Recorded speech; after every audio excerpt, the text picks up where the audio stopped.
Well, it is more. Because you're gonna leave. How are you?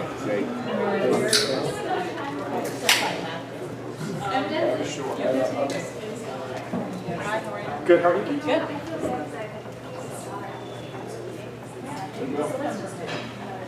Yeah.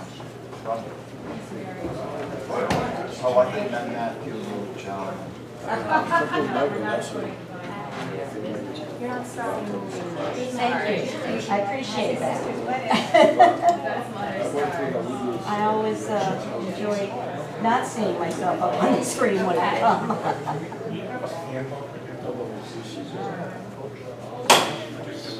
Not bad. Oh, just that half wire right in. I'll just give you a little. Notice it? Well, no, I'm not that bad. Oh my gosh, last week, last week said yes, he does. He giggles. Turn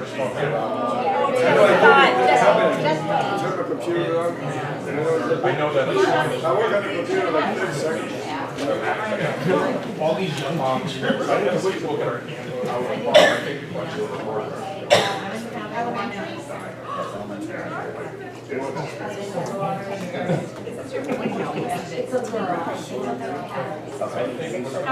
is she doing now? Downsize to that too? 3 years old. Well,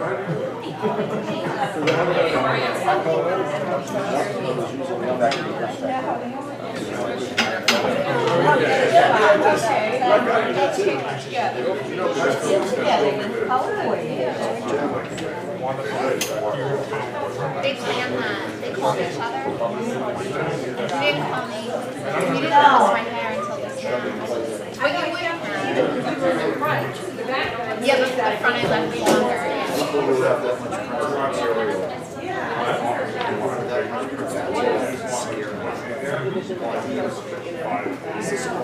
Oh, he also did that.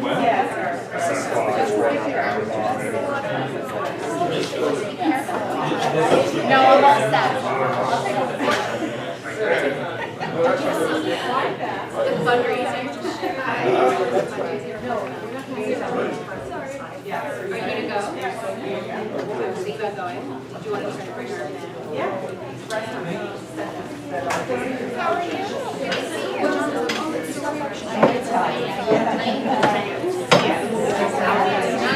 Oh, I know. I'm so sorry.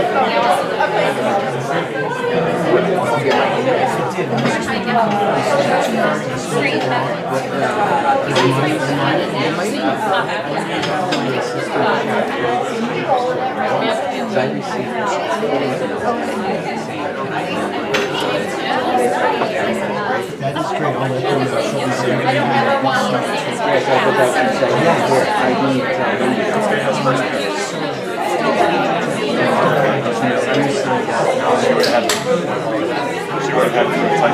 How did she get money?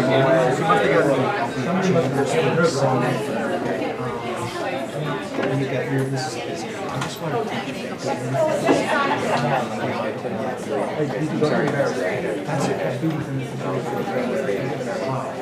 have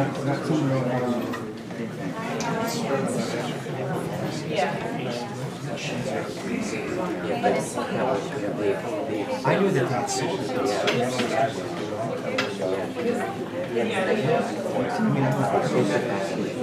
really?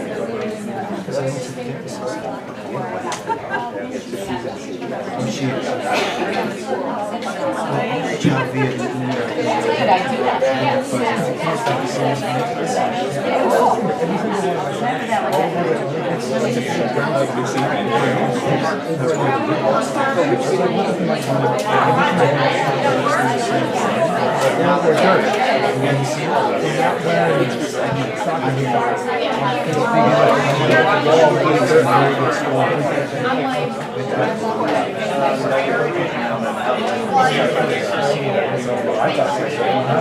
Thank you, John.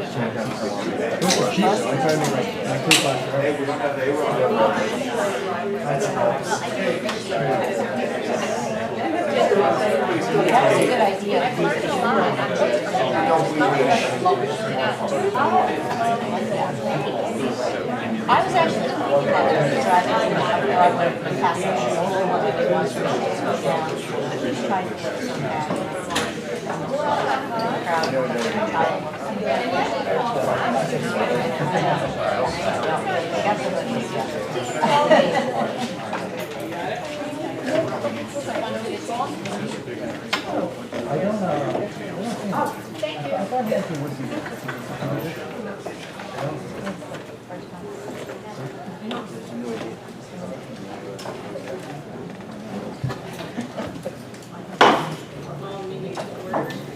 Session, and we have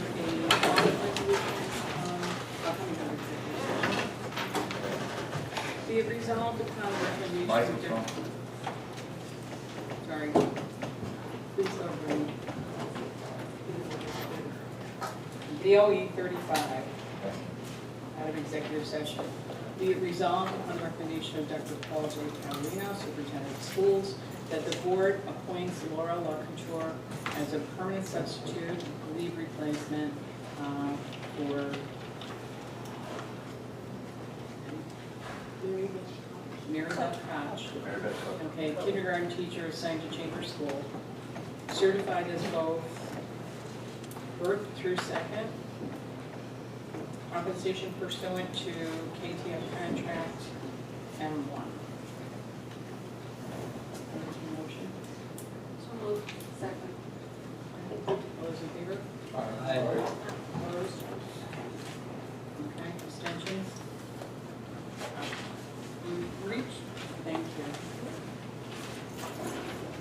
That portion of the agenda where we won't, where we have, sorry, Kingston Happenings with, not Happenings, what is it called?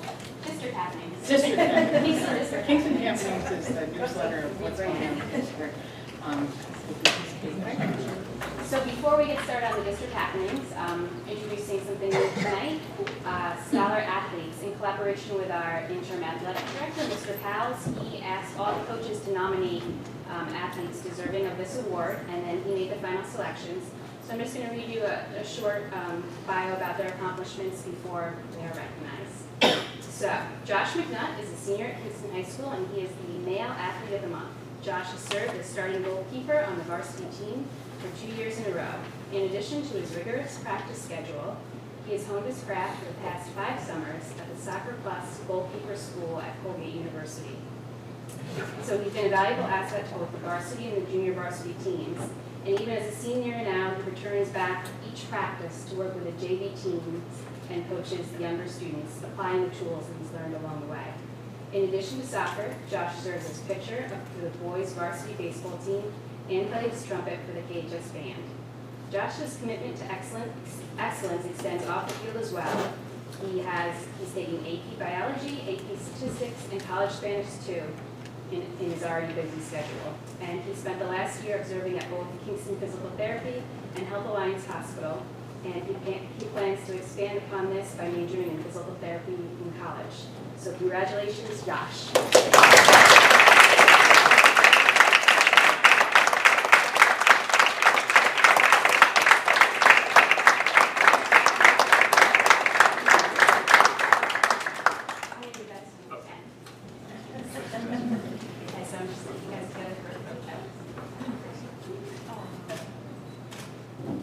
And I should have introduced, this is his coach, Dan Franklin, who wrote his nominating.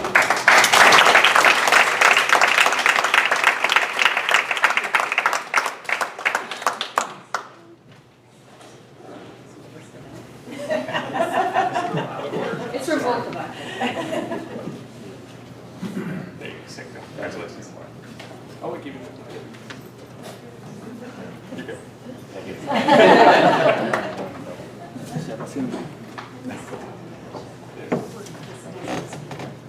So, our female athlete of the month is Grace Reagan. She is also a senior at Kingston High School. She's captain of the girls cross country team, and she was recognized by her coach, Joe Cahill, for her dedication and her relentless determination. She holds an impressive personal record of a 19.49 5K, it's really fast, a time of 2:27 for the 800 meter and a time of 5:14 for the 1500 meter. In addition to cross country, she runs outdoor track and plays for the girls varsity basketball team. She's also student body president, vice president of the Model United Nations, treasurer of the International Relations Club, a member of the National Honor Society and Spanish Honor Society. Currently 10th in her class, this scholar athlete holds an impressive GPA of 99.13 and has a slew of AP courses under her belt. So congratulations, Grace.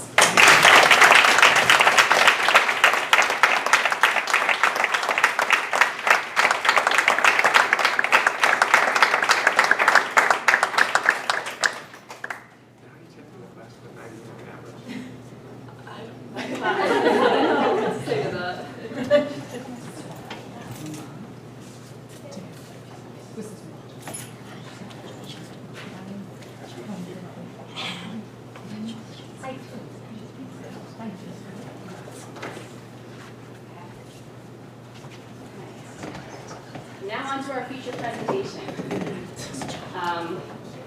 So for this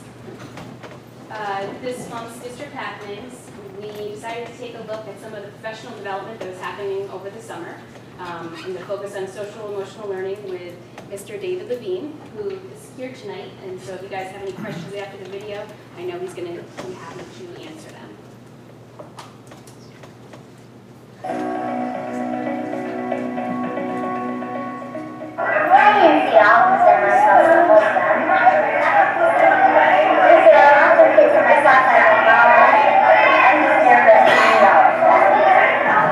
I think this school has a central role, really, a very important role, because that's where everyone comes together.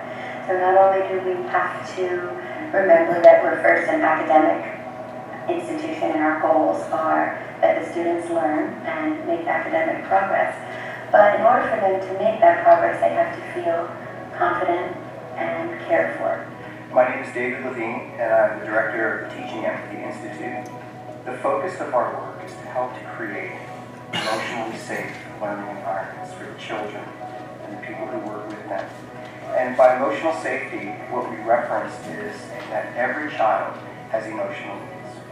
Belonging, to be connected, to have confidence, to feel good, to feel like they have a gift they can share with the world.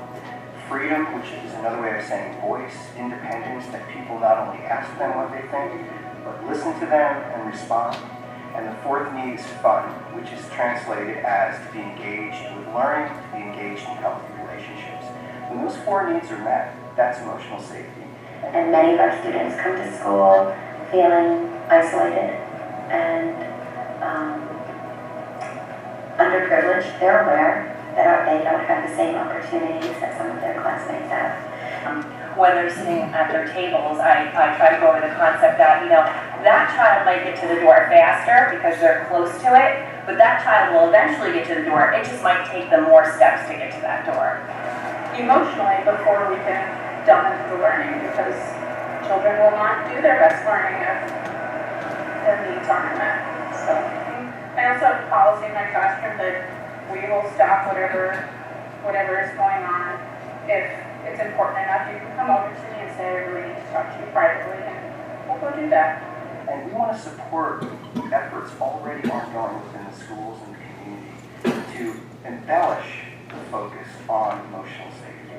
We do so by working directly with the children, by working with all staff members, teachers, lunchroom monitors, teaching assistants, school leadership, parents, to create parallel learning experiences, all focused on engaging the children in emotional safety so they can learn pro-social skills that they will need as they move along the trajectory toward adulthood.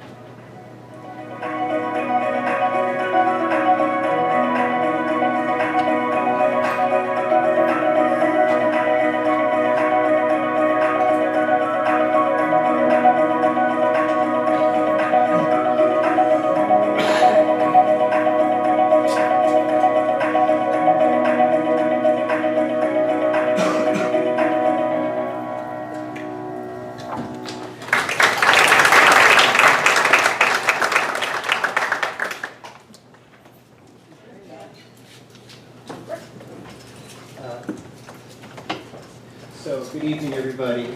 I was quite honored to sit here and watch that up here and be a part of this district and the role that I've been playing. Some of you here might remember in the spring we were here talking about the inception of this vision. It was a vision at that point. School board members, I'm sure you recall the time I was here speaking about this. And I have to say, our focus is on the Chambers Elementary School in terms of the students. We're doing this project in collaboration with Columbia University Teachers College to work specifically with the fourth graders and helping them learn the pro-social skills that they will need to manage the transition 1 year from now. And it's much to Dr. Felicello's credit that even though she's moved to another role in the district, that even though we did all this groundwork in the spring, we met numerous times. I met the staff a couple of times. Since we've gone in there the week before school began with the children, I met with the staff, met with the fourth grade team, and then today we were there introducing ourselves to the students, and much to her credit, it's rolling along beautifully, seamlessly, and that's much to what the work that you've done for many, many years. And it's a total joy. That's not the only thing we're doing, but that's just one of the areas of focus. Just to quickly fill in the blanks, we're also doing support for the professional development for the staff members from all of the schools, K through 12, offering in the fall 2 areas of focus. One is a course that I'll be teaching called the School of Belonging. You heard the comment in the video where it was articulated that many of these children come into school feeling a little disconnected. They feel different. They're aware. They know what's going on. And we want to create the conditions, not just for the children, but for all staff members, all parents, all community members, where everyone feels that sense of belonging and connection. That's the essence of the work that I'll be providing in the PD, professional development. We've brought on a colleague since the spring. Her name is Rachel Brown. Some of our administrators and teachers met with her today and myself. And Rachel brings a special brand of self-regulation, mindfulness. Today with the fourth graders, just to do a little intro, she took out what she called a singing bowl. And she said, I'm going to tap this. And as you hear it, listen intently. And when the sound stops, raise your hand. She hit it. And this whole group of children, we did this 3 times, were like this. Hands went up, and that's a skill that they can apply in many areas of their life. And so I'm so thrilled that Rachel will be a part of this as well. There are other areas of focus, but that's the essence of it this time. So I wanted just to sort of clarify or add a little bit of substance to the video. And a wonderful editing job. I love the story, the documentary of that. And again, thank you so much for having me come in and be a part of that. So I'm going to open it up. I was asked to come and see if there were any questions, comments, feedback, anything that I can perhaps clarify for any of you. The professional development that you talked about? Yes. Is that for the entire district? Yes, it will be offered, it is being offered for the entire district, K through 12. It'll be provided initially after school, and so we're housing it in the fall of Chambers Elementary School, the School of Belonging and the mindfulness work. But then, as the year progresses, we'll have other schools hosting. Some of the other areas of focus will be an advanced mindfulness course, a focus on teaching empathy as a pro-social skill, and also another colleague with the Institute, Jim Liu, will be doing some work on coaching, teachers learning how to coach their colleagues, and also Jim is a specialist with diversity training, so he'll be doing that as well. But it will be open to all members of the school community. As you know, we have PBIS teams in all the schools, so I'm wondering if you could speak a little bit to how your program intersects with PBIS work. Yes, well, the PBIS focus, and I'm very familiar with it for many years, the real focus of that is that we often in schools, we generically, not here specifically in Kingston, but so often we hold high expectations for children, academically and also behaviorally, without intentionally always creating the conditions so they can reach those expectations. PBIS is focused on creating a system, a support system for one another, the practitioners, and then for the children who we work with every day. So the PBIS focus in Kingston, the folks that I've met with and the conversations that I've had with Bill, really does intersect because, for instance, in Chambers, where we're working extensively this year, the team, and I've met with the team last spring, I spent a full day, I've met with them individually, their focus was on creating social and emotional well-being for the children. And you could see it exemplified in that video. So the work, as I said, it's to embellish it, it's to support the work. People have been very straight with me. They've been saying, we know how important it is to meet the social and emotional needs. Sometimes when you have a phrase like SEL, or social and emotional learning, it loses its meaning because it's just a name, it's a thing. And what we want to do is make it part of the conversation. And the PBIS teams provide us with that opportunity to do so. There's only now 2 of us, but the folks we've met with who've been a part of the PBIS initiative, there's been a real connection. There's been a resonance with the work, what they're saying, and the work that I'm doing with them. For instance, at Chambers, they asked, can you be a part of our booster sessions throughout the school year? So I'll be doing some of the support for them. And the other thing I'll say about that is, there's the old thing about research that what gets measured gets done. And what I'm finding is what gets talked about gets done. And so people, it's in the conversation. And again, Dr. Padalino, when we met with Mr. Verge, Dr. Padalino and I met last January, beginning the exploratory conversation about bringing SEL in alignment with, the graduation rate work and the work on achievement and accountability and all those areas of focus. And can we bring does it complement it? And we had this conversation, and it absolutely does. There's been a lot of work on Tenet 5, which is the social and emotional well-being of children, and Tenet 6, connecting with parents. So there's already a focus on this, and PBIS teams, the ones I've worked with, I can't say for every single one, they are looking at that, and they're looking for support, and that's what we're seeking to provide.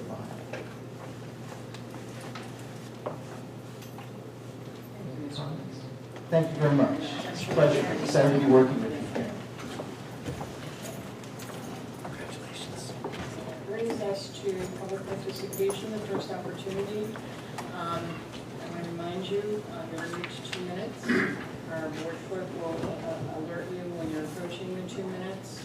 It's not a conversation. And please speak directly into the microphone so that it's being live streamed. We'll help to hear you. And you're welcome to come up.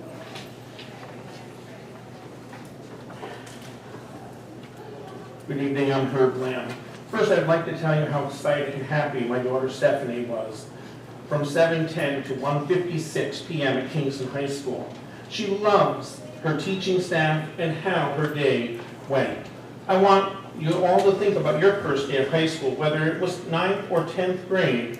You were full of anxiety and wondered how it was going to be. Kudos to the professional staff and making our children feel welcomed in this huge environment. Second, I would like you to look at the 1:56 p.m. time. The district at 1:56 failed our child. We have followed the protocol of policy 1400. We want information on how this was done and why. The Kingston City School District employee who did not have a badge on, the individual on the bus circle, was clearly in violation of policy 8112. My child arrives at the bus circle and asks for help finding her bus and is told, "You are a walker, move it out and walk home," in a nasty tone. This was done loudly and is bullying of our child in front of her new high school peers. This district is in violation of policy 5320. Stephanie rode the bus to school, as did all the other students from our block, Delta Place, Washington Ave, and Marius. By calculation, our house is the farthest from Kingston High School. For 17 years, all students from this block have taken the bus to Kingston High School. Okay, we get it. We are 1.4, according to the Director of Transportation. However, you either let her on the bus and call the parent to send the child to, send the child to the main office to call the parent. This adult sent a 5'2" blonde girl walking through the most dangerous section of Kingston. Thank you, Mr. Mann. Let me know. No, I'm going to let him finish. Take your time. I'm speaking for my wife, Ann. Not only walking, but crying and scared. How dare you? We depend on the district to keep our child safe. This is a joke. I clocked the walk from our house to stay under 1.5 miles. She either walks down Franklin, Henry, or Cedar Street, or goes Greenkill, crosses the rail tracks, which numerous people have been killed doing, and through the woods to YMCA and over. She was smart enough to do none of these and proceeded down past Wilkwick Cemetery to Wilbur, to Greenkill, to Washington, to Linderman. This is a 2.5-mile walk with no sidewalks. Director of Transportation has looked the other way apparently for the last 17 years. Oh yes, and unlike those who have gotten away with it, we are not employed by the district. I know Dr. Paolino doesn't play favorites, but can that be said for the others involved? Are you kidding me? We bus students for high school to Dietz Stadium for extracurricular activities and sports and band. Yet, we are not going to transport our child to school. Our child has to walk physically through the bus stop at Washington and Linderman on her way to school if she's going to make it in the 1.4 miles. Now, let's talk about the crimes, stabbings, shootings, gang violence, sexual attacks. Shall we continue on the 1.4 mile walk? Today, the Kingston Daily Freeman had the following article. A Kingston man reached into a window of a parked car and fondled a 40-year-old girl, police say. On her, that would have been on my daughter's walk. You can read the rest of it yourself, but I'm telling you right now, I stood there this morning and 6 children who lived closer than our house got on that bus. My child did not. Thank you, Mr. Mann.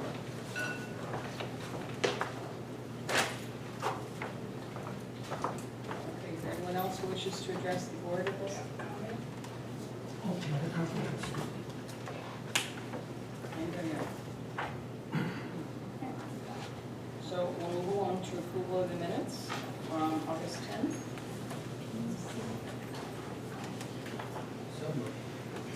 Are there any amendments or corrections to minutes, August?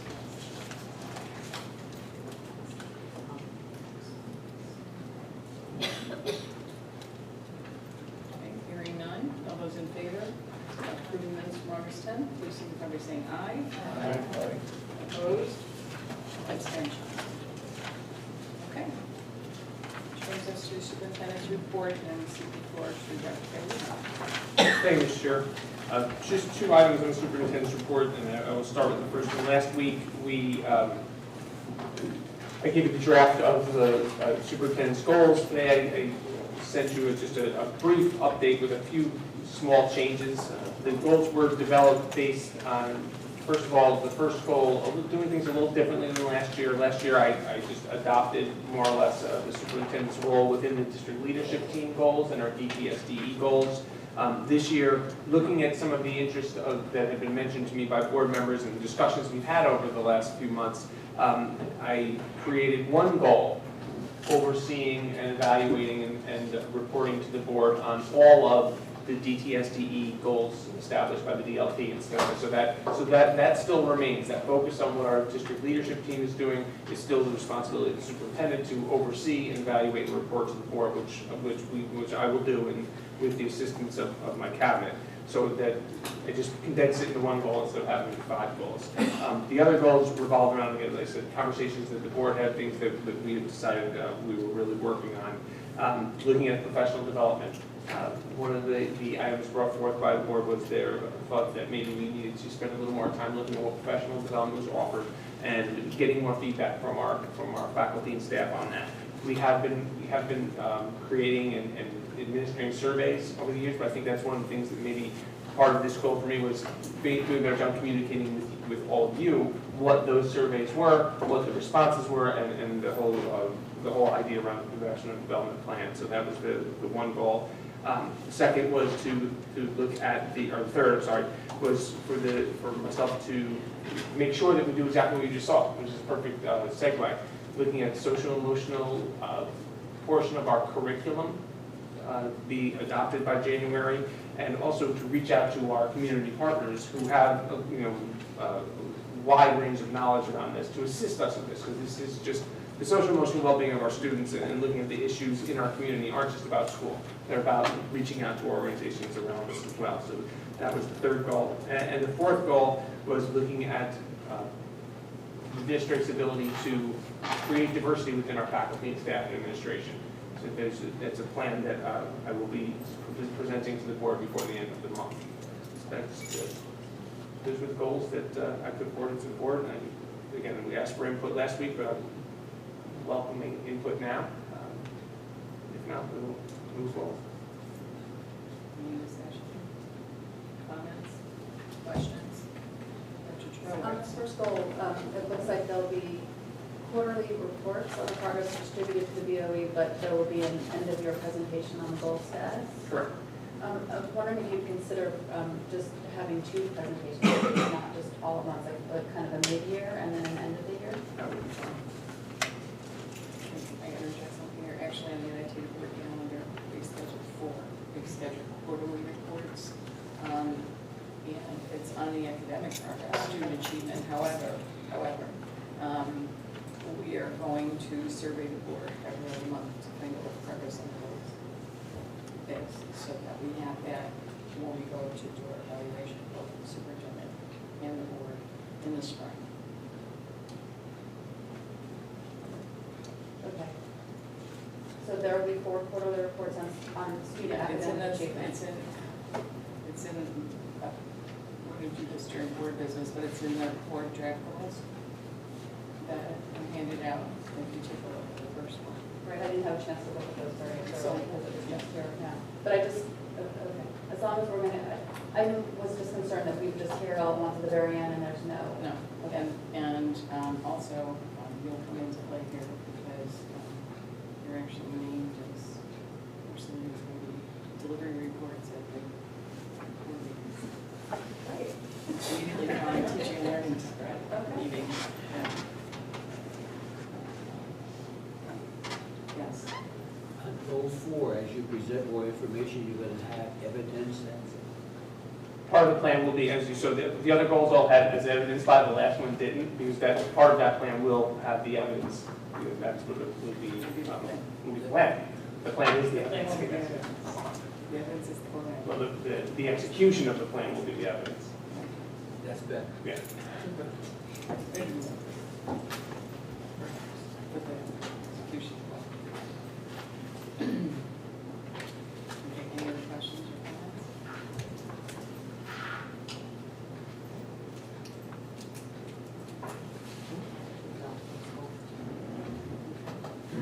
We'll then entertain a motion to adopt the goals with the addition of the evidence is the plan for goal 4. Or the plan is the evidence, however you would like it phrased. I'm sorry, is this plan now complete, or are we going to see it in final form? No, this is the final This is form. the- We had the draft last meeting. But goal number 4, the goal is to create the plan and present it to you by the end of the month. Yeah. So you will see it by the end of that piece. 21st, right? Correct.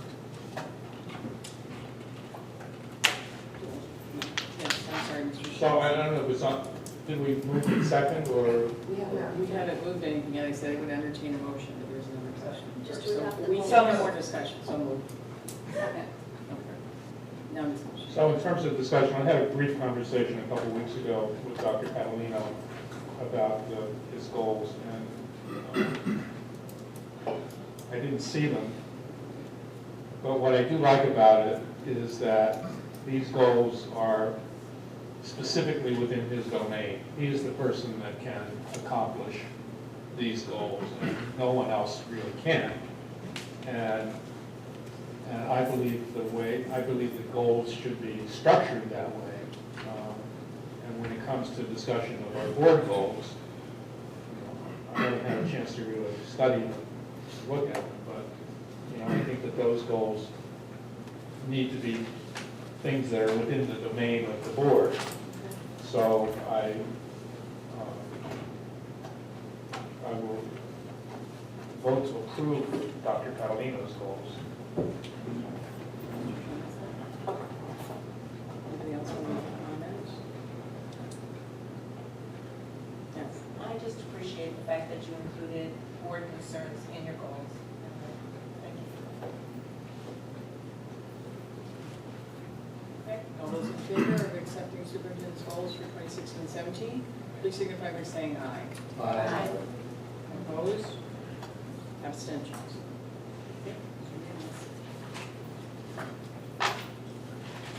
Okay, Okay. congratulations. Secondly, just a really brief, we'll have a much more in-depth report on really the first, not the first day of school, but the first few weeks of school in October, as we did last year when things usually take that first month. But I wanted to give you just some quick numbers. Our first day of school, first 2 days of school went very smoothly. Our current enrollment here is, in Kansas City School District, is 6,000, as of today, end of the day, 6,246 students. If you exclude our pre-K students, and include the pre-K students, which is 6,319. As of today, our average class sizes, kindergarten is 19, our first grade is 18, second grade is 18, third grade is 20, fourth grade is 22. We are watching, we will say, that we registered 17 students yesterday, and I know we registered another handful today because they come here and I see them, so we have some more students coming in. We are currently watching 3 kindergarten sections that are getting scarily close to where we don't want to be, so we still have our eyes on there. Our largest, we only have 4 sections that are above 24 out of the total, which is more than 100 sections. And those are, we have 2 sections with 26 and 2 sections with 25. Both of those are at grade 4. So we're staying with that, and we're really working to staying under 22 K through 2, and then keeping our class size down as far as our 3rd and 4th grade. So we're pleased to see that we were able to do that again. We're still keeping our eye on things, and I'll have a better report in a few weeks. But and tomorrow I'm sure we'll see some more people, some more students come through the door.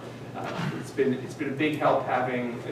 It's not as many as we've had 2 years ago, and I give my cabinet and Mr. Burge, and as well as our registrar a lot of credit for going out during the summer and holding registration out in the schools, so people didn't have to come here. They did have schools. We were able to register around 100 students this year and 100 students last year, which kept that last minute kind of guessing game from happening, as well as the change in our policy around special permission with the earlier notice allows us to make some of the changes. So we're hopeful to see that everything's still in good shape, but we'll keep our eye on those kindergartens.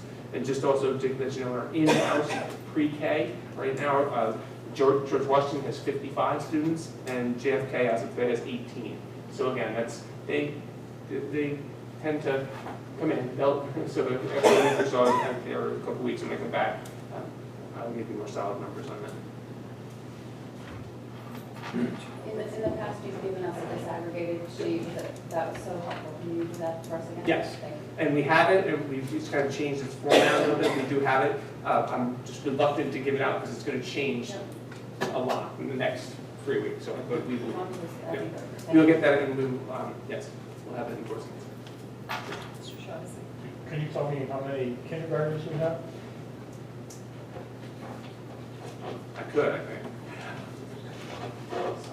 You know what? I can't. I didn't write the number. I will get that information to the board. Any other questions? I have another question. Yes. I think this would be probably Mr. Burge will answer, but a couple weeks ago there was an article in the Freeman about compliance with vaccination in Ulster County, and it was the compliance, I believe, was maybe 93% or something like that. Last year, I believe that we had very close to 100% compliance with vaccination requirements. Do you know where we stand this year? We certainly put measures in place at the end of last school year with some of the new immunization requirements that were new for this school year. Spoke with our lead nurse today at the secondary level, and she's gathering that information for me right now. But we're in very good shape. Again, a lot of the work was done before school closed last year with the appropriate notifications to our parents. And then we followed up over the summer, mid-July, with records that were still incomplete.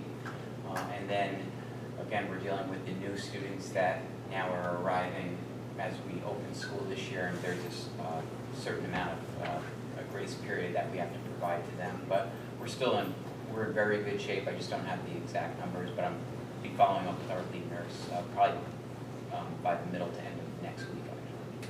Thank you. And I think I brought this up to the board last year, at the beginning of the year. A lot of that is about, a lot of where we are now is about a lot of the front work that was done by our building leaders and our school nurses under the direction of Mr. Burge to gather up. We had a significant number of students who were not where we were supposed to be, and they did a lot of hard work to make sure that happened and got us to it, and got the system in place to make sure we don't fall backward again. So I appreciate it. Again, it's a lot of work on top of things for the principals and the building nurses. They did that job, so it really set us to put a system in place, so we won't be there again. Well, I think that's very important.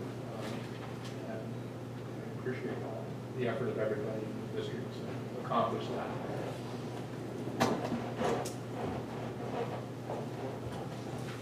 Any other comments or questions?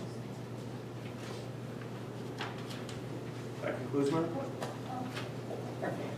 Which brings us to the consent agenda. Are there any resolutions from any trustees you'd like to hold on the consent agenda? Dr. Chakowitz. BOE 33 and BOE 34.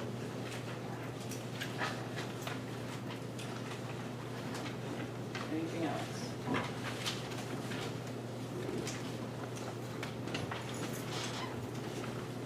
Okay. I'll entertain a motion to accept the consent agenda minus BOE 33 and BOE 34. Second. Any discussion? All right, hearing none. All those in favor of approving the consent agenda minus BOE 33 and BOE 34, signify by saying aye. Aye. Opposed? Abstentions? It's unanimous. For BOE 33, entertain a motion. BOE 33. Discussion. Okay. Yes.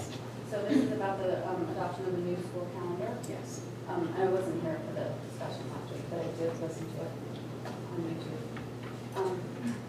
So I agree that students shouldn't be in school that day. I think that that's the right decision. I think that's the right decision, and I appreciate and like the professional development that's been planned for that day. So I appreciate the effort that's gone into it, but I still would have preferred for us not to lose a day of instruction. And so I'm going to vote no on this. Any other questions or comments? All right, all those in favor of BOE 33, the adoption of the new calendar, please signify by saying aye. Aye.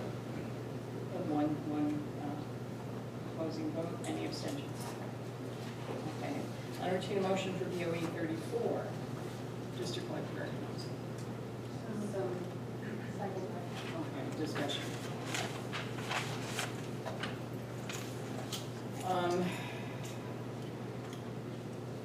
Discussion? I'm sorry.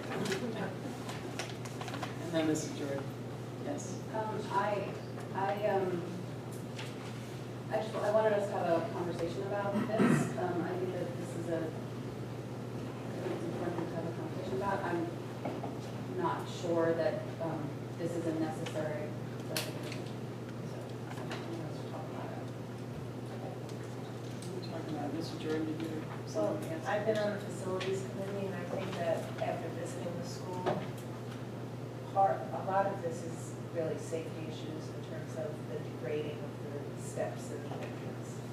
So I think we're in the wrong. Oh, wait, Third floor is District Library. oh, I'm sorry. I'm on round one, never mind.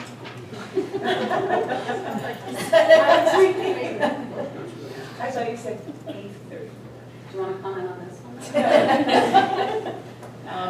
Well, Mrs. Lau might have something to say about it, and I know Ms. Bowers is in the audience, but we have had board representation at the District Parent Council for a long time, and I know back in 2002, Mrs. Bowers brought the resolution recognizing the District Parent Council as the official parent organization to the board, and the board voted to recognize District Parent Council. And we've had a relationship with the board since then, bringing concerns from parents. What's happened over the course of the last 4 years is that it's a dwindling number of representatives from the schools.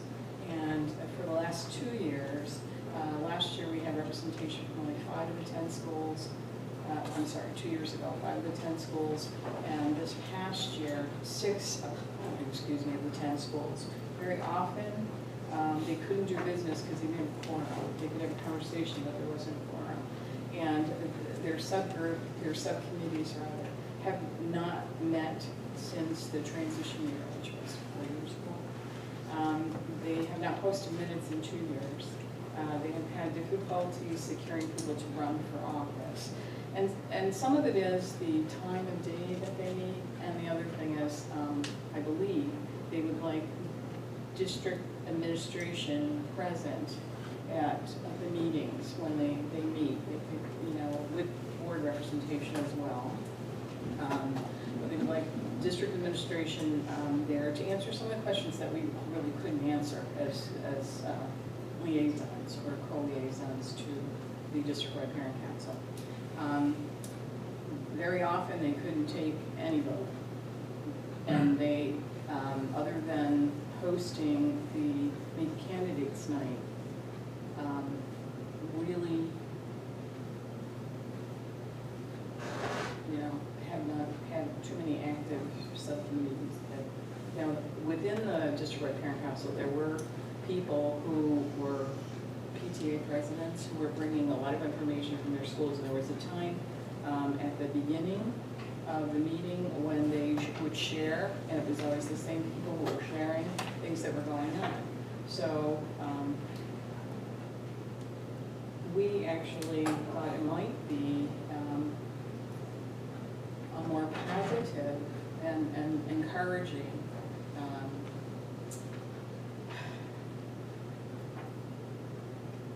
group or access to administration and board if we were to include the administration with the responsibility with the superintendent and with the liaison to the board. And many of the same people would still be involved because even in their original bylaws, they thought it should be represented as president or designee of the president of the PTA that would represent their concerns on the board. I'm not too clear, at least hearing from the PTA presidents from schools that were not represented at all, if anything ever filtered back to them. And we have a lot of vehicles that we didn't have when they were formed originally. We have an interactive website, there's a wealth of information on the website. A lot of the concerns that they might bring to the board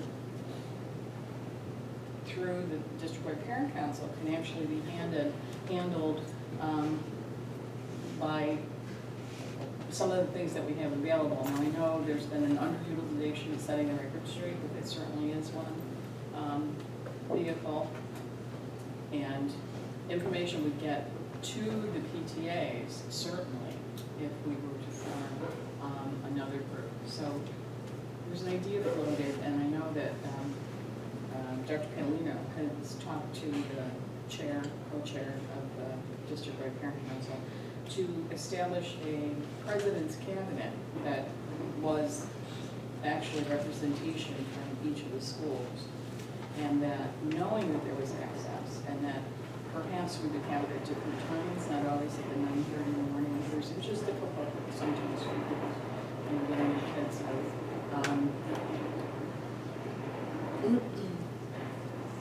They would have immediate access to administration. Now, wouldn't have to go through several steps to get there.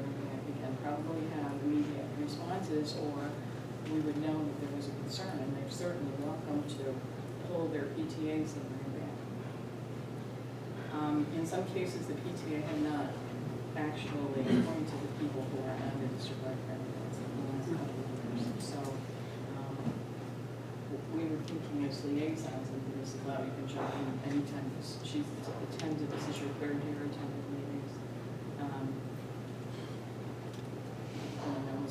to attend, but she's not on the board, so can't ask her to comment, that this may be a much more direct end to it. I know there's some concern about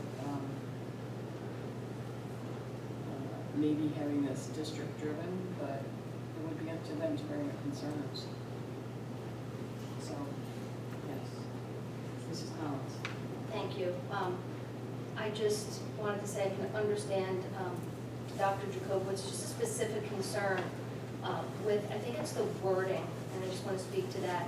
The Board of Education hereby withdraws its recognition and support of the district-wide Parents Council. And thank you for that background and clarification. You know, many of us who sit on this board are parents, grandparents. I would hate to think that there's a public feeling that we're withdrawing support. And I understand what you're saying. This is going to be a reconfiguration as we see it. I think it's going to be more efficient and responsive. Dr. Paolino spoke to us with some ideas. Hoping maybe he could speak to that, if not now, at another appropriate time.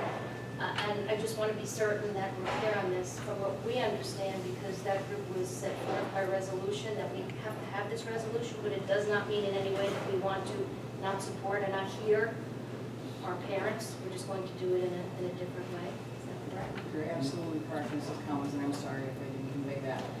We were advised by our legal counsel that we would rescind recognition of that in order to embark on different configuration, yes. From my understanding, way back when the Parents Council was first formed, it seems to me that we are almost going back to what their initial and original intent was. And I think that what had happened over the years was that kind of morphed away from it. And I think it's just, from my understanding, legalese that we have to desist this to go forward with kind of reinvigorating that idea. It isn't that we want to hear from parents. So a few things. I recognize that it has moved, DOWPC has slowed the Parents Commission a little bit, and I think there are a lot of circumstances in that. So I appreciate that and recognize that there's a need to reconfigure maybe. I'd be a little more comfortable if it was initiated by parents and not by the district. I'd also think that we need to be very careful about dictating the venue for parent participation. I think that's a little bit, has to come from parents as well. I'm wondering, my understanding is that DWPC is I mean, did we authorize its existence by resolution, or we authorized our recognition of it by resolution? Because this is about recognition. Wait, and given what Mrs. Collins just said, I'm wondering if we can't, because it is the language in this that is so disturbing to me, and I'm wondering if we can't reconfigure the language to say approving a resolution to revamp or reorganize DWPC instead of withdrawing recognition on it.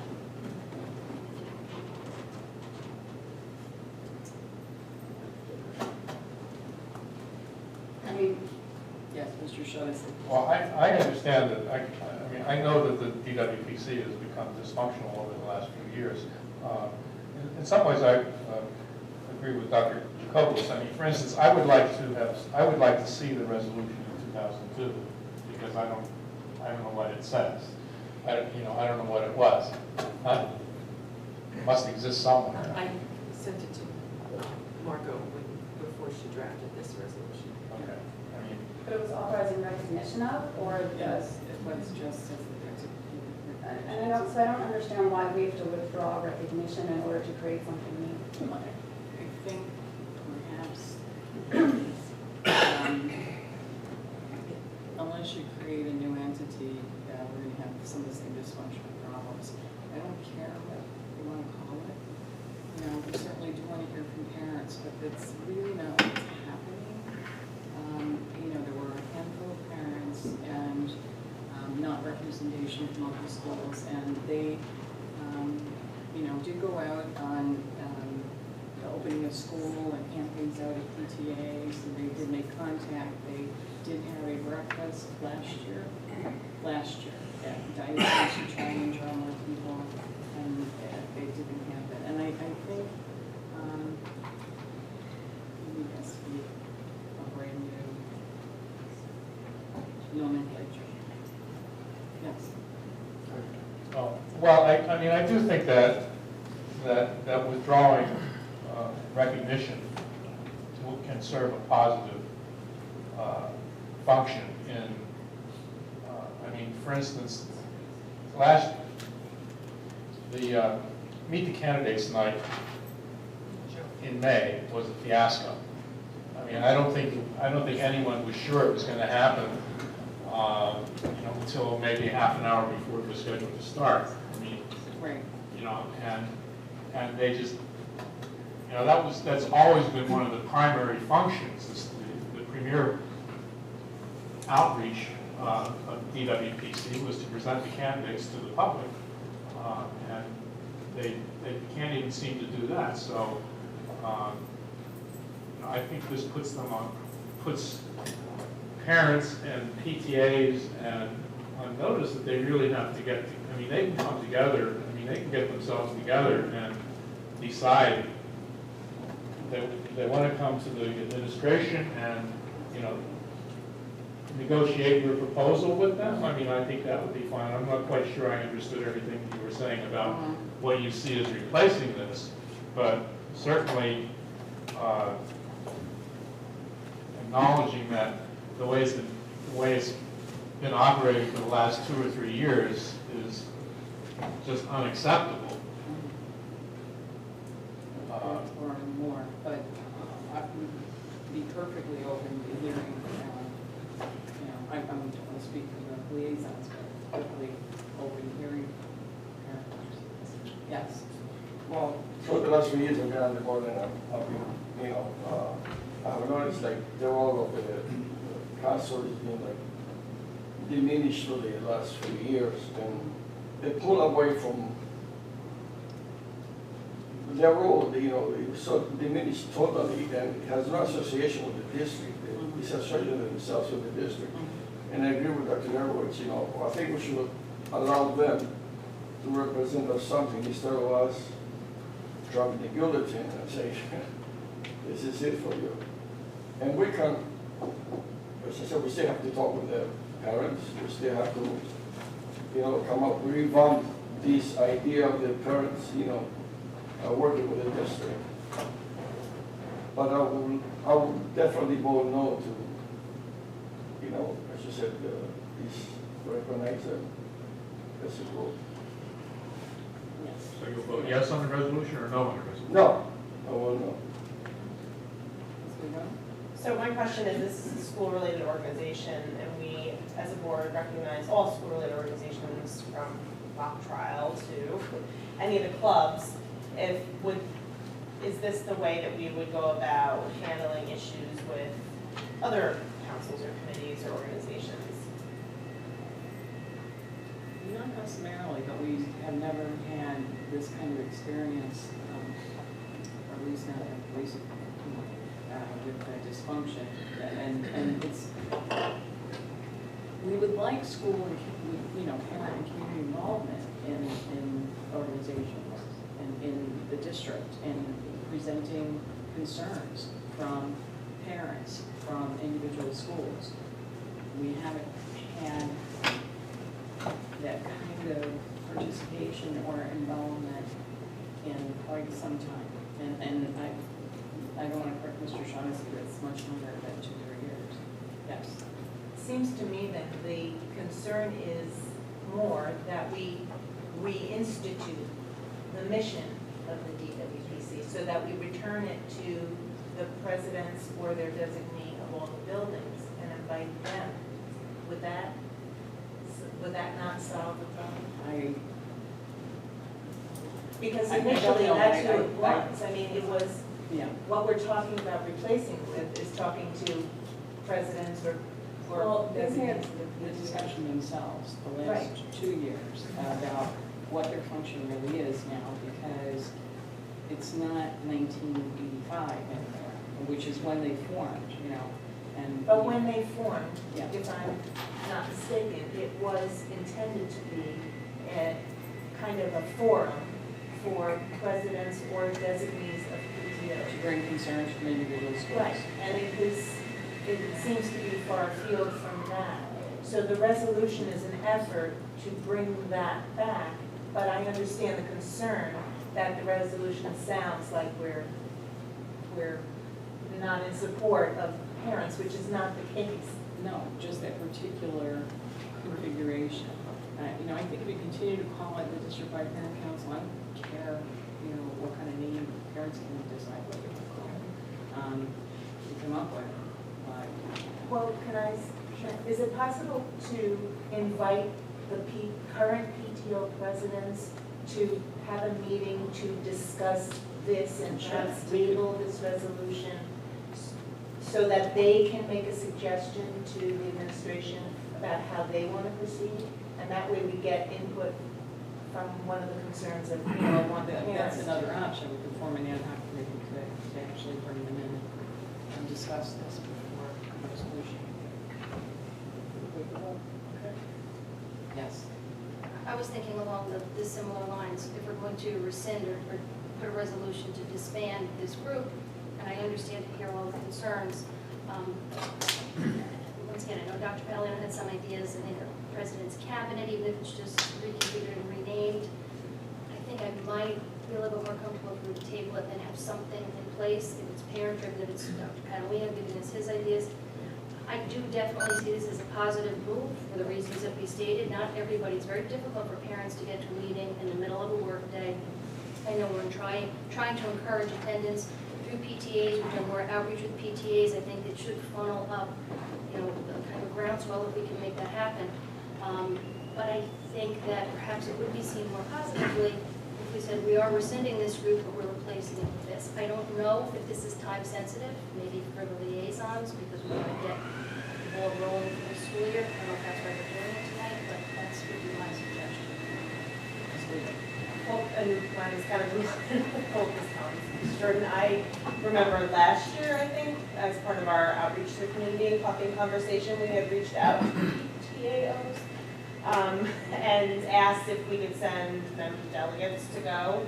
I went to one at Meyer and nobody else responded, so I'm wondering if this is even something that is wanted by the PTAs, if that's, you know, which so I agree with asking them how, whether they're interested in participating in cabinet, or if, you know, if maybe we just go or extend the offer again to have board visitation nights, administration, which didn't go over well last time, so, but yeah, but I just wanted to point out that, yeah. Yes. Whether they want to attend a cabinet, if not, other ways that we can engage. Well, before anyone makes a motion to table, and I don't think that a motion to table would be parliamentary correct in this instance. We either defeat it, or if you don't want it, defeat it, or whomever seconded can withdraw their second, and no one else seconds it, and it's, we don't have to discuss it any further. Bring it up again.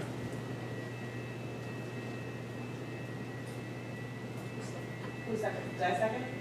I'll withdraw my second. Okay. So if we go to the second. Okay. All right, which brings us to Board of Education. And we have a couple pieces of new business. One is the board goals. The other is the coffee conversation sign-up sheet that was circulating. Does anybody have it down there? Yeah, No, we have our own copies.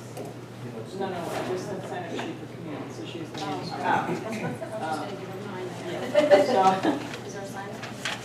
it's with that. Oh, we all have schedule. one. We all have one. There's a master one there. There's no master. There's master. Right master in the top. Do we want two first, do we want two Yeah, for each? 2 or 3, whatever you want to set up. But right master in the top. So that can circulate on its own. We have several evening sessions set up for this year, and quarterly sessions set up on Saturday mornings.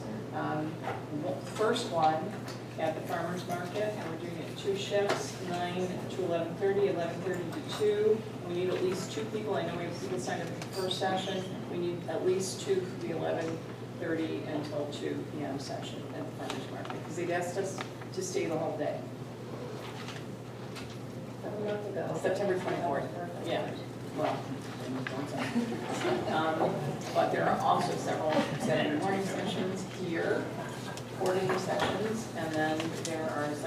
intersections and community centers, churches. And there are a couple of coffee, those are not crossed off, Uptown Coffee. Ms. Perrin's not been able to get final confirmation on those, they're not crossed off. So you can sign up for those as well. They were highlighted and they came out as crossed off, they look like crossed off. Okay, all right. So while that's circulating, we have the board draft goals. And as I said before, Mrs. Jordan and I got together to draft the goals. Ms. Guido had also volunteered but got called into a client conference. And so we worked last night. And we did a very similar thing to what Dr. Paolino did. Last year we mirrored the goals for the superintendent for every goal. So the first goal actually incorporates the goals set by the superintendent and the district.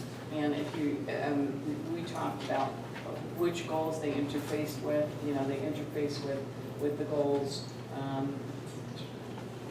can show you that. We need a chart, but I can show you the numbers that they do. So we ended up with 4 goals, and you know, maybe we'll add additional goals to it. It's up to the board. The first one is to monitor the goals set by the district and the superintendent on a quarterly basis to ascertain progress on all goals by the dates set in each. So there are several goals and sub-goals in both the district goals. The superintendent's goals are pretty straightforward. Doesn't have a lot of sub-goals. And they're identified, the quarterly dates are identified in the board annotated calendar, revised 8/24/16 after the audit finance meeting, and it's up online. And board trustees will complete a survey distributed alternate months to monitor continuous progress on the goals. So that it's going to read slightly different each time your survey because different things are going to come due at different points in the year.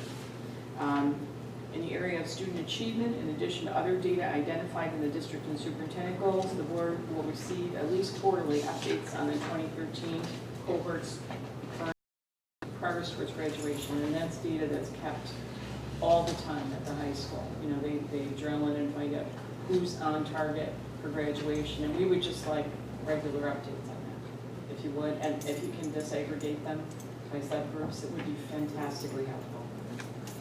Okay? So I don't know how you want to do this, look at all the goals and then come back and discuss them, or just do one at a time. How many people would like to do all the goals and come back and discuss individual ones? Yeah, just read through them. No, just to read through them. Okay. All right. All right, the second goal is to continue to monitor both the KHS Second Century Project and the 2016 and 2017 prioritized projects gleaned from the 2016 5-year capital improvement plan. Every month, the regular reports from, and this is something that's been established, but thought more monitoring because we just had the 5-year capital plan presented to us. We'll be prioritizing projects for every year of that, and some of them will become summer work, some of them will become district work. So it says, the first meeting of the month with the owner's representative, and the second with the construction management firm, BBL, and architectural firm, KSQ. Summer reports of summer work completed fall 2016, BBL, and projected summer 2017 work in spring of 2017 in advance of summer. Report on projects completed by district maintenance personnel, Mr. Clapper, and he gave us a list this year that became part of the record for all of the additional projects that were actually completed by maintenance personnel in district. By June of 2017, and facilities committee reports and annual building inspections posted online by June of 2017, that would be for the 16-17 year, and that would include participation by the CET. Any questions about that? All right, the next two were actually an outgrowth of the discussion last week about taking a look at the CSR alternative, the architectural firm that has provided the plans for Mahar School in 3 different configurations, and pretty much eliminated the warehouse configuration. There's not room for turning trucks around, etc. So we were only looking at 2 uses, a pre-K hub and central administration combination, or simply central administration, and that was an outgrowth of the conversation. So I would like input from the administration as to what dates they think are reasonable to have information. The third goal, monitor a needs study to determine the segment of the pre-K population not currently being served by UPK district classes or community partners. Data presented to the board by. Okay, so I would ask input from you in terms of when you can have that ready. And I know you've begun to look at it already. And this came out of a conversation. We know where the kids are who are enrolled in our partner, our UPK partner programs, but we don't know where the other kids are, whether they're in church programs or they're with their grandmothers, or, you know, we would like to find out where they are. Because we do not want to interfere with our community partners' programs. It wasn't our intent. It was to really provide UPK for students who might not otherwise get it. So the fourth goal is to monitor the study of the alternatives, design and budget alternatives required to move central administration offices to Mahar School. Information provided to the board by, I'm asking you again for assistance with the date, to assist decision-making by the board. And that would probably be a vote to go to a referendum at some point in the year. So I would ask you for input. Do you have a reasonable time frame for completing a needs study to determine where those other 200 students are, or 400, no, there's 495, 420 missing? 120 students missing? Okay. They're not missing.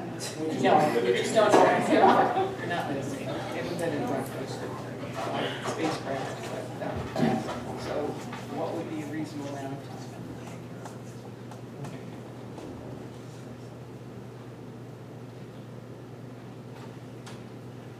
I can just wait to delve into census data, or, you know, looking for people. Huh? I thought he's already had the information. I have much of the information. Some of these 120 students are still ours, and, you know, this is where we're doing it. This is our investigative work right now. I don't want to over-promise and under-deliver. I want to under-promise and over-deliver.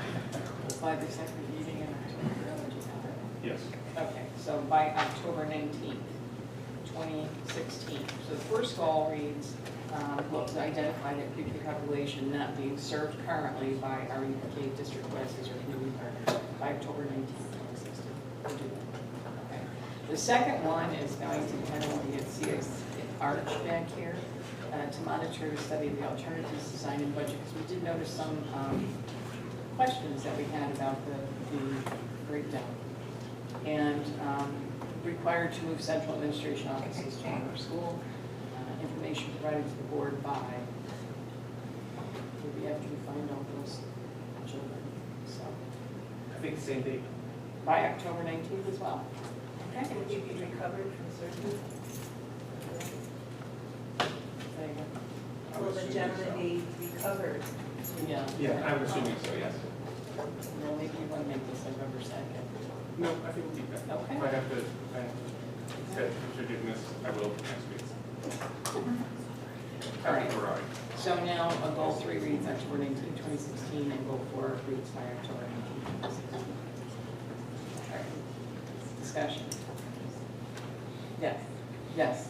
Well, I have to say, last year I complained about the board goals where we were to monitor or get reports for information.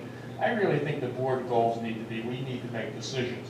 And the goal should be stated in terms of making a decision about something, not monitoring something. It's not our role to monitor. These are things that we have to decide. And I think the goal should say that we make a decision by such and such a date.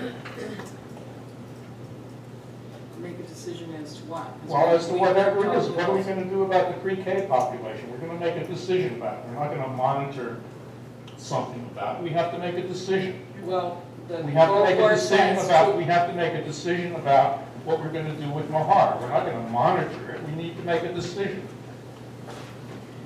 We're going to monitor the study of the alternatives, and it says, goal 4, to assist in decision-making by the board. Well, we already have the alternatives. The alternatives were presented to us in May, or June. Well, yes. No, I hear what you're saying, and I agree. I think, though, that when we were discussing this, we were trying to get all the information we needed so we could make a decision. So I think the piece that is missing, and I would agree, is that If we have the dates by which we're going to get all of this information, we probably should have a date by which we make a decision. Based on what? About what? About whether, The about goals, whether you're we're gonna meeting put the it up goals. for referendum, or if we're Oh, gonna no, put it up. that, yes. Yeah, well, that's what I'm But not speaking goals to. 1 and 2. No, I'm speaking about specifically the Mahar piece with the pre-K piece. I think that once we get that information, we should be able to then determine whether or not we're moving forward with pre-K, and by what date we're going to decide whether or not we're gonna put up a referendum for the. Okay, so give me a verb to replace manager. While you're thinking of that, Ms. Whedon. Well, I was just gonna state that these sound more like methodology to me than goals. It sounds like that's how we're going to get to, the goal should be the final outcome. So, of what we're trying to achieve. So we're not trying to achieve a needs study, that's not going, that's the step to get towards, that's more like an objective or a method rather than an overarching goal, which, so the goal, as Shaughnessy said, be, make a decision whether to have a pre-K program by X date, and then underneath that, just as in goal 1 and 2, we have all these extra sentences. So start with determine. Determine the segment of the district population that currently being served by UPK district classes or community partners. Data presented to the board by October 19, 2016. And then To decide whether or not to proceed whether with. we'll pursue a UPK hub at Mahar. Right. By. Shouldn't we set a date for No, that? that's not gonna be this year. Oh, We might okay. have a referendum, maybe a referendum. That we can make a decision. We- Right, we can make a decision. Yeah. Okay, and decide whether to go to referendum in support of a UPK hub.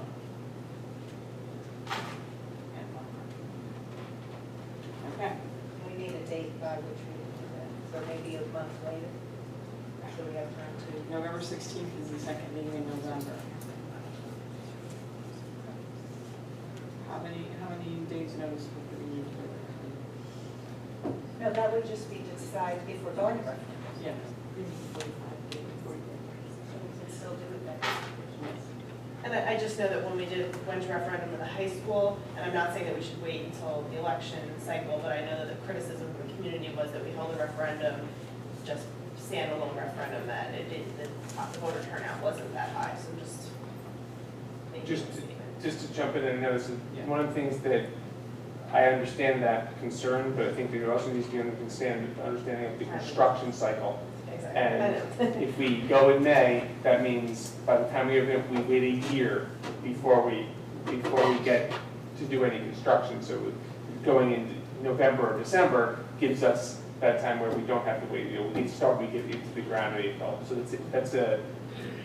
that's part of that's a big part Yeah, of that. I understand the timeliness of it, but I think the public's opinion was that it's hold a vote in November. And when and I think we would also have some negative public opinion when the escalation kicks in, when the estimate for a drop project is one thing, and a year later, the estimate is something totally different. So it's we got it's a balance. So when we did the referendum for the Carnegie Learning Center, I believe that was in late January or early February. We did not wait until, and that was in 2008 or 2009. 2009 is when we did that referendum. It was after the Christmas holiday break, but it was early in the year. Yeah, I mean, I think if we get it in the winter, we're probably okay. There were probably twice as many state education employees at facilities at that point in 2009, which means there was 4. But so the turnaround time, but I think winter is fine.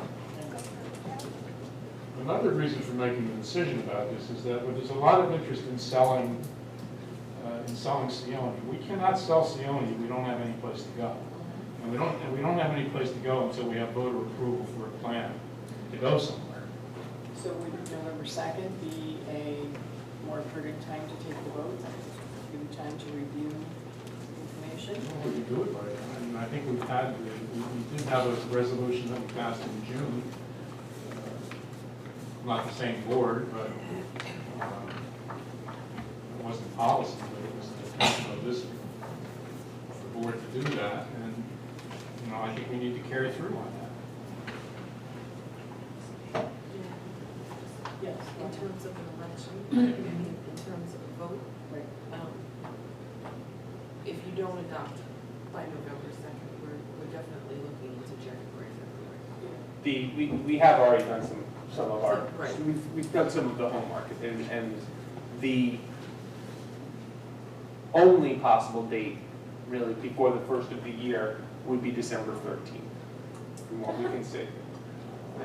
So we're discussing, after discussing with the Board of Elections, and that would be, so you have a lot to do with the presidential vote, and then we don't want to go, we would never want to go later than the 13th. That would be, that could be a target. The board vote. November 2nd. November 2nd. I think we have to adopt the resolutions by, when we look at October 31st, we look at October 30th. For November 2nd for voting. Yeah, definitely before November 2nd. That's So what, it would have to be at the same meeting that we hear the information. You get the information out to us in the library very early. Yes. Okay? All right, so let me read this to you. What if we had the information at the meeting prior to the, On the 5th. Can you be done? that would be better than the letter. Your goals are sounding a lot like my goals now. Wait, do they have to go in tandem underneath? No. We will, I'm sorry. What? Yes? We will push very hard for the 5th. Why don't we say by October 19th, if you're ready ahead of time, we'll be pushing That was what I was going for. Okay. Yeah, And we could. Okay, so now this reads, determine the segment of the pre-K population not currently being served by UPK district classes or community partners. Data presented to the board by October 19th, and if we're surprised, we're very pleasantly surprised. So the board can decide whether to go to referendum in support of UPK Hub MR by October 19th. Well, we could say by November 2nd, we could have a And special do it earlier? meeting, we could have a Okay. special meeting So to we'll stay by November 2nd, and again, if we're ready pass the resolution. before that. Yes, I'm sorry. So, Sweet. just to focus on, what we're monitoring a needs study to determine the segment of the pre-K population not currently served. Now we're just determining. Well, I'm just want to point something out, that it was my impression that we weren't sold on the fact that we would be employing Kingston City School District employees to service that pre-K hub, that we would be interested in exploring subcontracting to a community partner. Was I was not, I must have missed that in the session somewhere or something. Okay? Okay. Okay. All right, and the second goal, which was goal 4, forget about monitor and just say, study the alternatives, design and budget required to move central administration offices to Mahar School. Information provided to the board by October 19, 2016, to assist in decision-making by the board by, yes, November 2nd. Well, I have a question about both of these together. So, in order, so we'll have a needs study about the pre-K population not being served, right? But in order for me to feel comfortable voting to implement a pre-K program, I actually need more information than that. How much it's going to cost, how many costs, all of that. So is that what we're going to have before we vote on this? That's what we need before we vote on this. But in my mind, given the conversation that everybody had last week, it sounded like we could do a referendum to move to Mahar if we decided to do that, and have the administrative piece done and hold off on the pre-K piece. We could. Right. We could. That's why we need to look at the alternatives because. But I guess we don't have to do these two at the same time, is what I'm trying to say. So like we want them done this year, though. These are goals for the year. Well, I understand. If we can get all the information, it would be great to have them both done this year. That's what I would think. But if we can get all the information we need about what a pre-K program would look like, how much it would cost, all of that, by whatever date you just said, then yes. November 2nd.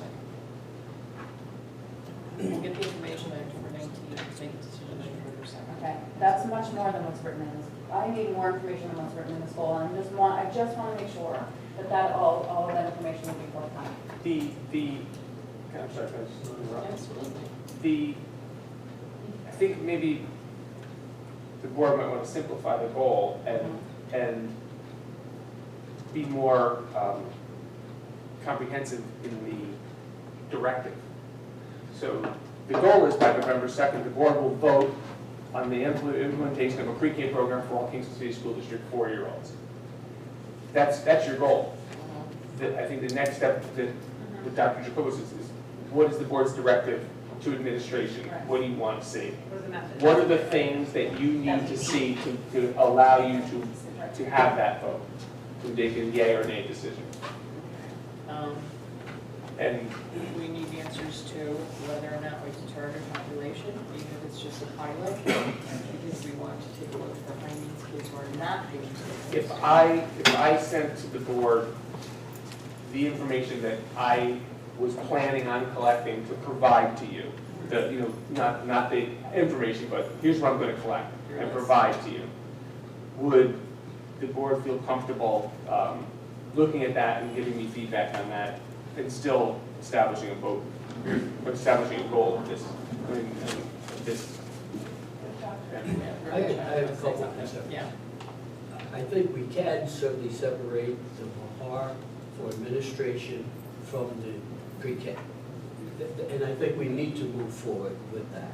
However, I don't feel that the pre-K needs to be weighted. I think the information that we've been asking for ought to be able to answer the questions that we have. How is it going to be paid for? Where's that money going to come from? All of those things. How many kids are we going to be serving?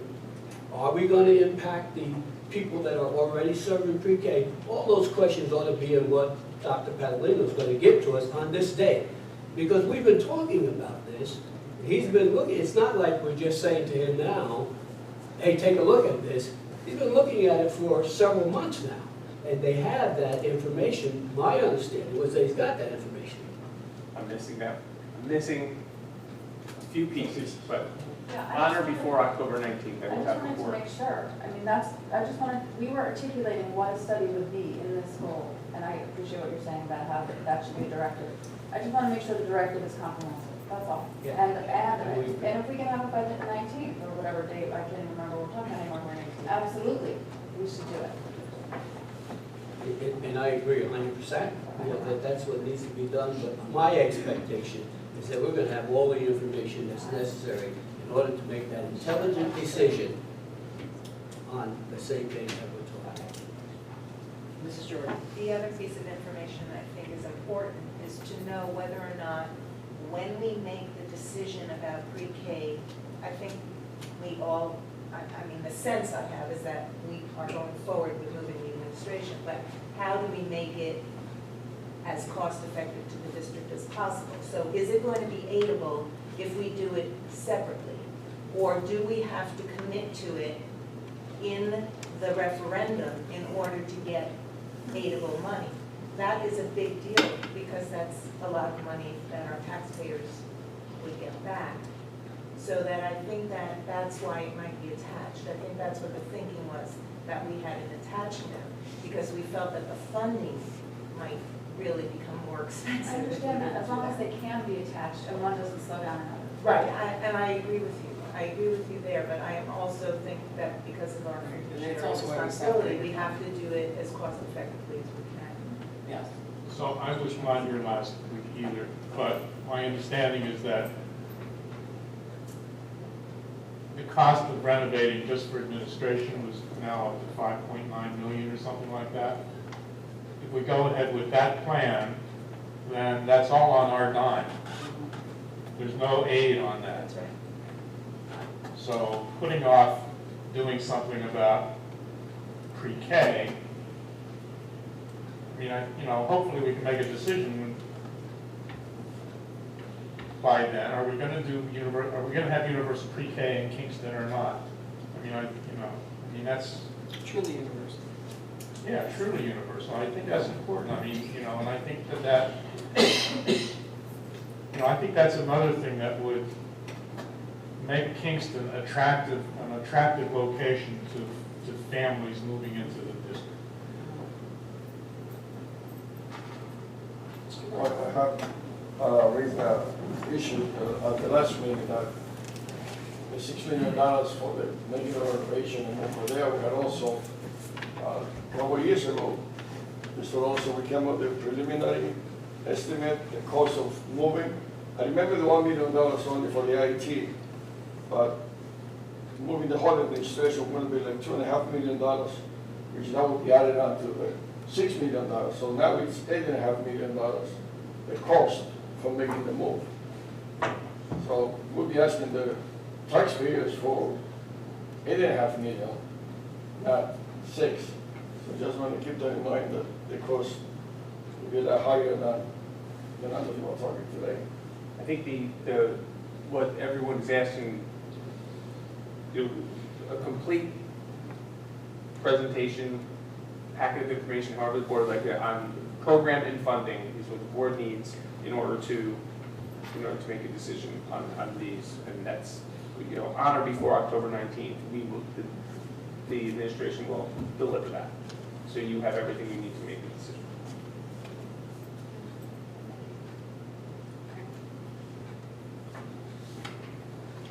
I can get these goals out to you.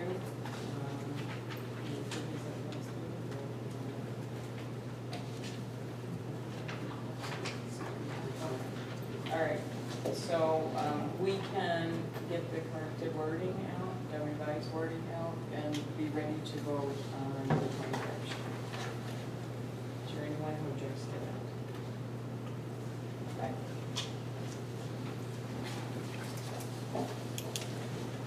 Okay, we're still under education. Any more old business? There's just two.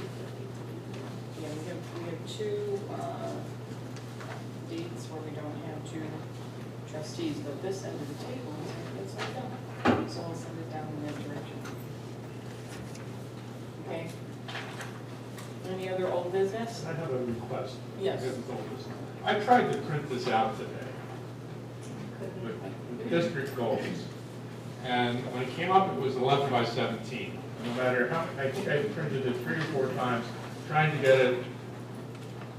Can we put this into a format that doesn't have all the fancy graphics, and it just presents the information, landscape, on an 8.5 by 11 page? We can. I would appreciate doing that. Yeah. I don't know. I printed it the other way. I printed my anything out that way. But even with that, I still have trouble with this dark background. Sometimes I have to hold a flash to it. It's like a plain text version. Yeah. Any other Sarah. old business? All right, new business? Yes. I was reading through in our library, we had something from the Hudson Study Council, and 2 of our teachers were recognized for that, and so I just wanted to recognize them here, Lauren Ryan and Cassandra Taylor. So congratulations to them.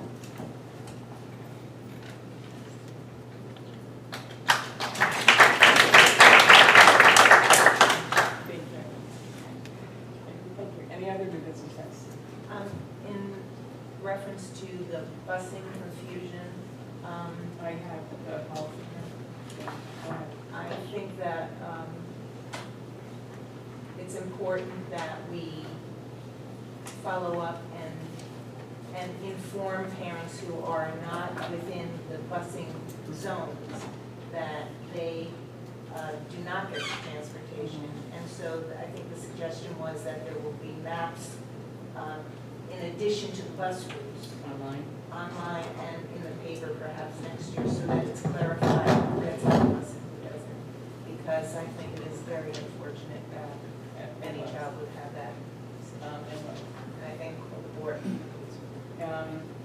But I would refer you to policy 8410, for how the distance is measured, like transportation, and that's spelled out in the policy. But whatever that is, I think Deb. It behooves us to ensure that the communication is consistent so that all parents are aware of what their obligation is and they want to Absolutely, provide us. absolutely. And my own kids didn't hear to us, you know, and you know where we live, it's a hike. But we're outside the limit, so. Yes. I'm the donation girl, and we skip the donation. Oh, I'm so sorry. I'm sorry, we accepted it, but please. So I'm going to be new business that we're accepting a donation for Bailey Middle School on behalf of the Toyota Dealer Match Program in the amount of $5,000, which is very generous. It's going to go to the middle school orchestra program. So thank you to Toyota Dealer. Thank you very much. And thank you for reminding me. You're welcome. That's my Wouldn't job. want there to go unnoticed. Definitely not. Okay, any other new business before we move on to board member announcements? Oh, I have one piece of business. We're all, four of us attending the NISBA conference and convention in Buffalo. And I apologize, I've been promising the resolution guide for a few weeks now. It was just released Friday afternoon. So it was in the library. I know some of you didn't have an opportunity to read it. There's a little blip, only one side of each page was printed. So if you didn't have time to do it, basically this is it.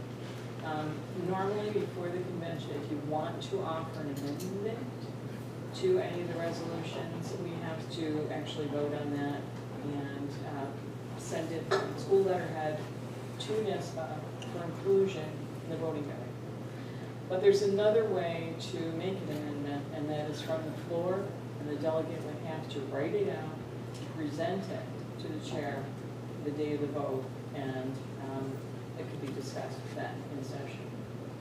So we can stay here to go through all of the resolutions if you want to, or we can postpone our vote on it till the 21st, because the written amendments have to be in by the 19th, and that's why it was in the library this week, and I'm sorry you didn't have it for the weekends. Oh, no, I know. So, I'll entertain a motion to, postpone the vote and make amendments from the floor, for the voting delegate guide, we'll make amendments from the floor. No? Oh, It's not me. She's saying it's not her. Suzanne. You're the alternate. Oh. You did such a good job. Yeah, 2 years. You did. Okay. Some. Okay. Any discussion about that? All right, so we'll make amendments from the floor and we'll postpone this, as they give you 2 weeks. I'm sorry. I'm just getting enthusiastic and tired. All right, all those in favor of making our amendments from the floor at the convention as opposed to sending them in writing, please signify by saying aye. Aye. Okay, so we can discuss it definitely at the next meeting. We'll put it on the docket for September 21st, but then we'll have something in writing for our delegate, who is Mrs. Jordan this year. Okay, and on to board member announcements. Any board member announcements? Dr. Jacobowitz. We did a great first day of school. Everyone got on the bus happy, everyone came home, everyone, great teachers, happy to see friends again. And it was a great day, so thanks to everyone who was part of that.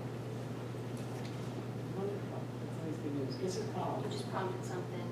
Ditto in my house, but also just wanted to acknowledge the high school for their PBIS. I know we've been working on it in policy and in so many areas, you know, with that unity and the wearing of the shirts and really doing a lot of creative things to encourage positive behaviors right from the get-go and to set that tone in high school. I have a freshman and a senior now, and it really is a whole different feeling. So congratulations to them and thanks to Mr. Reimer and his staff, Mr. Burge and everybody for implementing that. I think it's such an important move forward. Yeah. Okay, any other announcements? All right, we've reached the second opportunity for public participation, so if you'd like to address the board, 2 minutes, not a conversation, And Mr. Colonel, what you know, approaching. Herb Lamb, and in answer to Ms. Jordan's response to our concern, that better be true of all students that get on that bus, or this district will be hearing from our lawyer. I invite the Freeman tomorrow morning to come and look at how many kids get on there. Anyone else would like to address Mrs. Bowers? Maureen Bowers. I just wanted to talk a little bit about district-wide parents council and the 2002 resolution. And the intent behind that resolution was because it was a very difficult time in the district and there was a lot of contention between parents, the board, the administration, and so on.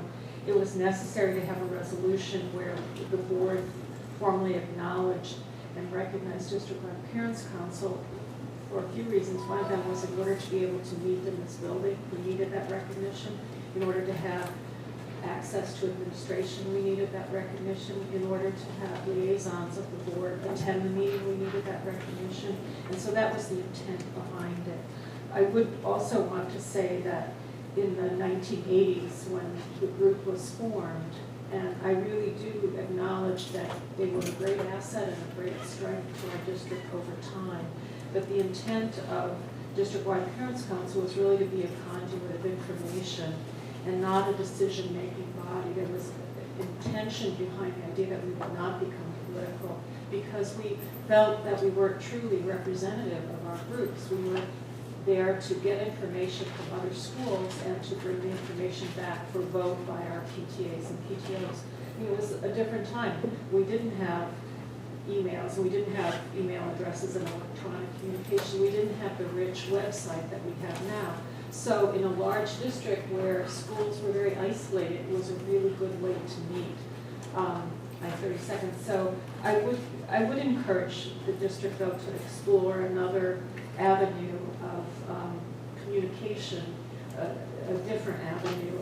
I have to say, having been a part of district-wide for many, many years and having seen the last few years, I think it has evolved into a different kind of body and one that is not necessarily working in collaboration with the district. Thank you. Would anyone else like to address? Thanks, all. Anyone else like to address the board? All right. Hearing no one, I'll entertain a motion to adjourn. All those in favor? Aye. Thank you for coming. Our next meeting. And I know the board.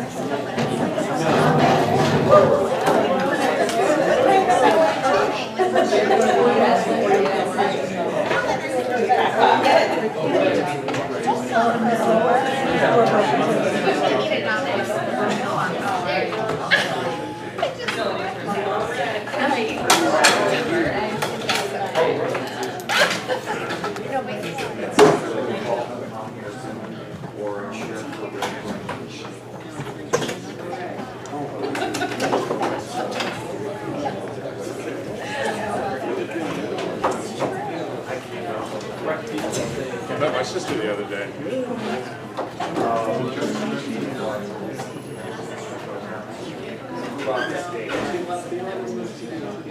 Things are really heating up right now.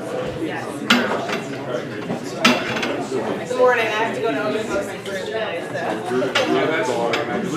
Yeah, I wasn't in the office after.